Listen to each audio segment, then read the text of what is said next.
Okay, in response to a couple of students were asking some questions about classes, I thought it might just be easy to just make a quick video and to show you some of the pieces of this. So why don't we go to what we have for the assignment for this week. Again, it's going to be based on a farming simulation, but it's basically looking at the S3 class, the S4 class, how you can do inheritance with those classes, and then building out a farming simulation on top of it.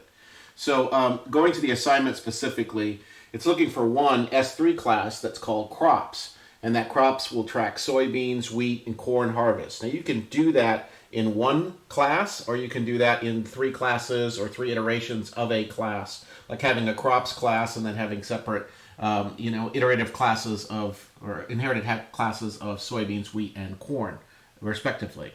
Now there has to be some kind of a function to evaluate the mean of those three crops, including a simple error handling routine. And so we've done some simple error handling routines to make sure that you don't have like negative numbers or you don't have a zero number, things like that. You could put something in there just to demonstrate an error handling routine. There'll be an S4 class related to workers that'll track farm workers harvesting those crops and assume that each worker has a unique skill, plus also some subset of the workers can also have multiple skill types. Have one type of summary function too on top of that for those workers. Then we want to see the third question is an inherited class based on one of those classes you created. And then finally a farming simulation. The farming simulation should have workers and crops. It should use classes and use the classes that you created in the previous steps. Have it also calculate a yearly projection. We're going to run that for a 5-year cycle. And they'll have some inputs that you'll include as part of that. So again, we've talked about those three types, those soybeans, wheat, and corn. So let me show you. Why don't we think about this? Here's like a picture of the two individual classes which you have to create. And so if you look at this, this is like a base class showing crops. And within crops, there'll be methods. So like, for instance, if you have an evaluate mean method, that could be one method that you put inside of your crop. And you'd want to have some kind of a count that you'd want to keep on those crops. And so individual crops will automatically have those crop counts. So if you have a crop of type of soybean or a type of corn, for instance, either one of these, then it'll have a count, individual counts based off of those types of crops. Now, think of these also from the relationship perspective. So, like soybeans is a type of crop. And so soybeans will have some of the features of the base crop class if you do this as an inherited type of scenario. Now, if you do this all within one individual class, then obviously that'll all be wrapped up inside of this one individual class. And you'll have separate categories for corn, soybeans, and wheat. Now, the S4 class, that's looking at workers. So workers are going to have some kind of a method to do a summary on those workers. And then a worker is going to have a crop skill set, one of the three types, or it's also going to be multi-talented. And you could have multi-talented be like a Boolean, true or false type. And so again, think of those relationships. So let's say this one's a corn. This corn worker, worker one, is not multi-talented and can only work on corn. So that's one type of worker. Worker two it's a wheat plus corn and it's multi-talented. And then worker three is soybeans, not multi-talented. So think of these types of relationships. And again, the third question which you have to answer is show a version of inheritance. So you may choose to do one of these classes as an inherited class. You may choose to do both of them. Doesn't really matter as long as at least one part of your solution includes an inherited solution. And so then thinking forward to that farming simulation, the farming simulation is going to have several steps as part of it. You're going to have that corn class that's available that's going to be monitoring the type and the count of the crop. You're going to have that worker class that's out there that's going to be monitoring the type and count of workers that are available. You'll want to have some kind of random generator. So we've used these in our coin flips for the previous week's examples. Do like a random number generator. So again, probably your best bet is to use the sample. And then do as a sample, you can do like a 1 to 100, greater than 50. Then you know it's a 50-50 split on that. That's completely up to you how you want to do those samples, but have some kind of a random number generator that'll say, whether it's going to, be a corn or it's going to be a soybean, etc. And you can also do those with ranges. Have a cumulative counter to store the variable for those yearly totals. So you want to know what that yearly total is, or an alternate is, as the output prints each year, you could zero that counter out. And so then each year, just print off year 1, year 2, whatever. Have a for loop in there, obviously, to loop it through for 5 times. That's simulating the 5 years. And then an output print. Now you can output that again as part of that individual for loop. Or you can save those results and at the end print out the results. So that's kind of the overall pseudocode for what you're going to have to put together for the farming simulation. Now let's jump over to some of the code that goes along with classes. So here I'll fire up R. I'm going to clear the decks, just give you a clean screen. Let's start first with the S3 class. So in my S3 class, I'm going to be dealing with cars here. So you would be doing this with crops and workers, obviously. But just again, to just give you the example without giving you the solution here, class. We're going to start off with the S3 class. Now my class is going to be called class car, and it's going to have a car name, which is a character string representing the car name. It's going to have a car count, representing the total count of the cars of that type. And it's going to have a method, so that function of car print name that's going to be out there. And that's going to just print out that name of the car.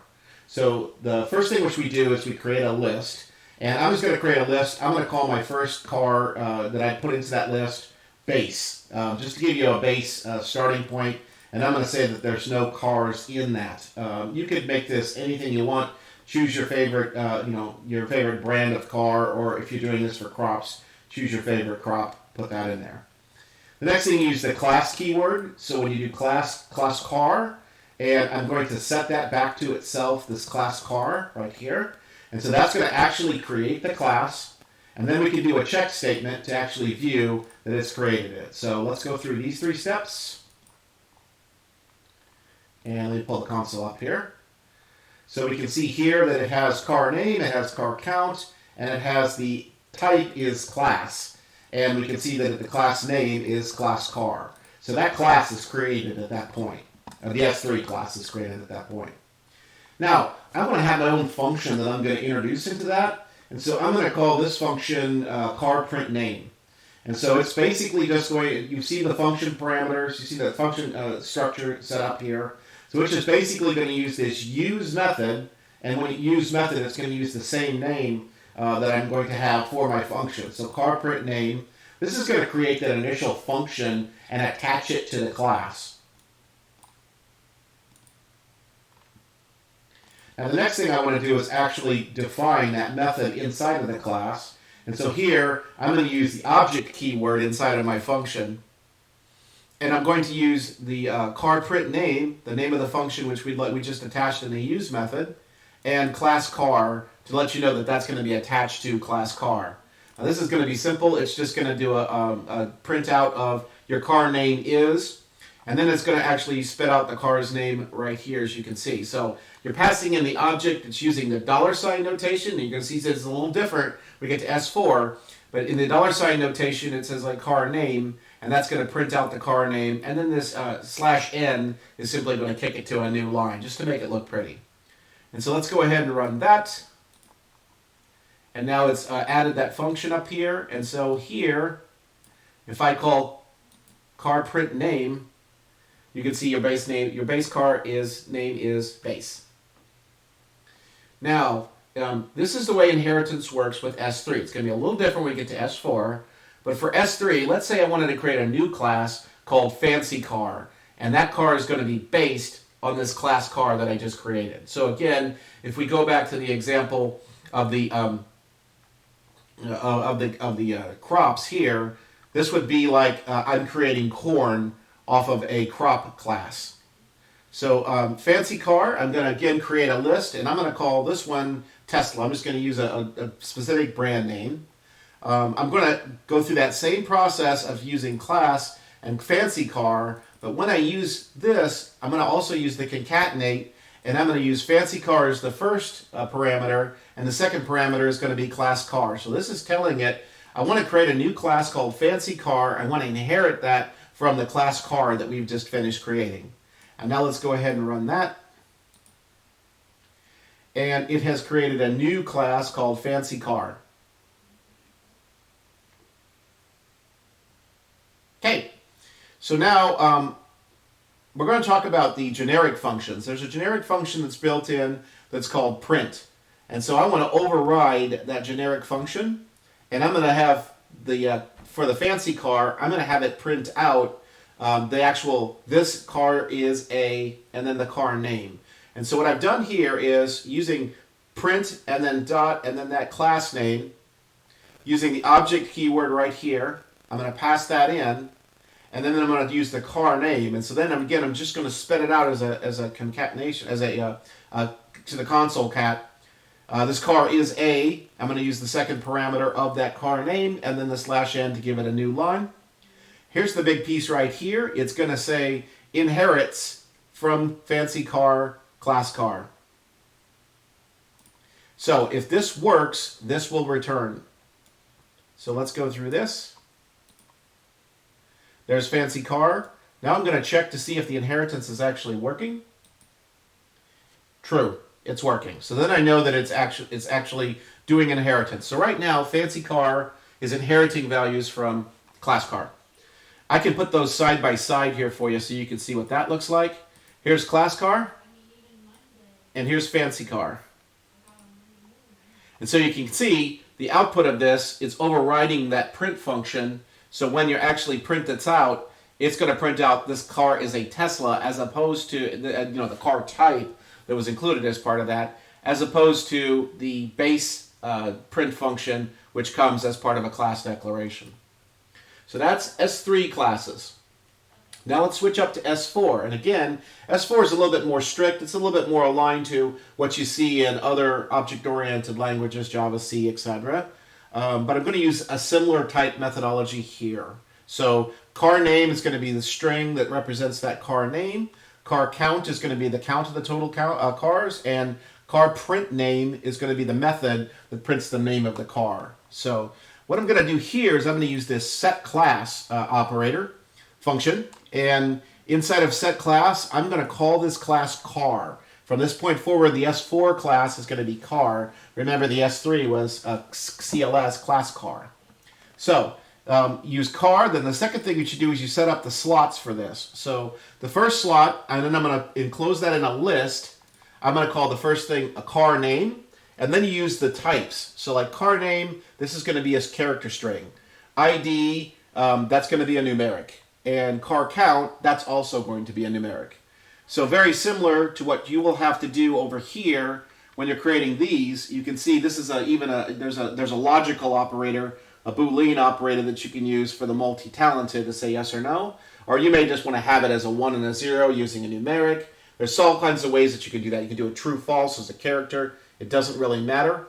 But this is where you declare the individual pieces of that. Now when I do the set class here, it creates the class of car out there. And now what I'm going to do is I'm going to create an S4 object. I'm going to call it S4 car object. And I've added the S4 in there just to help keep it differentiate it from what we've had as class car and fancy car to this point in the S3 side. So I'm going to use the new operator. And I'm going to create a new version of this. And I'm going to make it of class car. I'm going to give this car's name Chevy. I'm going to give it an ID number. And I'm going to give it a car count of 10. We run this. And so then there's a function here we can check to see if it is a S4 class. And we see true, so we know that yes, it's working. Now if I actually want to see what's inside of that class, I can do that. And I can see that this is a Chevy. It's got an ID of 1002, and it's got a count of 10, matching back to what we created here.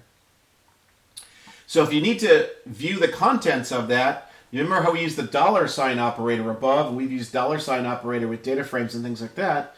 Here you're going to use the @ to view what's inside of that. So I'm going to go ahead and look at the car object, the S4 car object, and I'll look at car name. And here we can see that it's a Chevy. Now let's say I changed my mind or I want to modify that in some way. Like if, for instance, if you wanted to have your counter, your yearly counter down here for that loop, if you wanted to have that counter and store that in a class, you could do that very easily by using a separate variable for that. So if I was going to do that and I wanted to set it, then I would put this, I would use this like here by using the set operator. And so this one here, I'm going to change it from Chevy, I'm going to change it over to Ford. So now I run it, and if I look at the S4 object again, now we see that it's gone from Chevy, it's gone to Ford. Now, I'll talk in a minute about generic methods, but you can override those generic methods. So here I'm going to override the show method. So this fires whenever you show the object, whenever you read the object, it'll automatically show and it'll print that off. What I'm going to do inside of this is I'm going to modify show for the class of car, and I'm going to set this function up right here. And so for my function, I just want it to print off the name, the ID, and the count. So this may give you some ideas of how you could print out output. You could do all kinds of things. This is where you can calculate the means, etc. So in here, function object, using the object I'm passing through, that object operator. I have my function creation here, and then inside of it, I just define my function. And so if I run this, now that method is attached. And if I run a test statement, remember we ran it up here, it said Ford 1002 and count of 10. And it's good.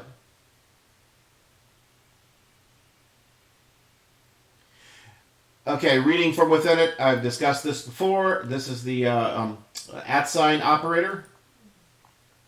And so we can see our count is 10. If we need to modify it, again, 20. So now let's talk about these generic methods. So these are available for you to override. If you want to look at all of the methods within that, the override functions, you can use this class equals default. And by doing that, here are all the different functions which you can override. All the different functions which are available to you.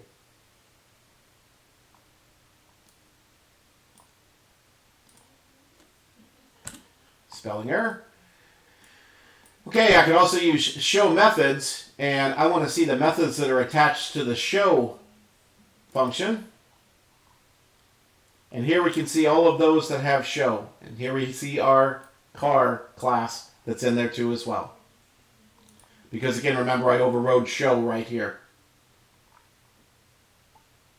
And you can check to see if this is an S4, if the function itself is an S4.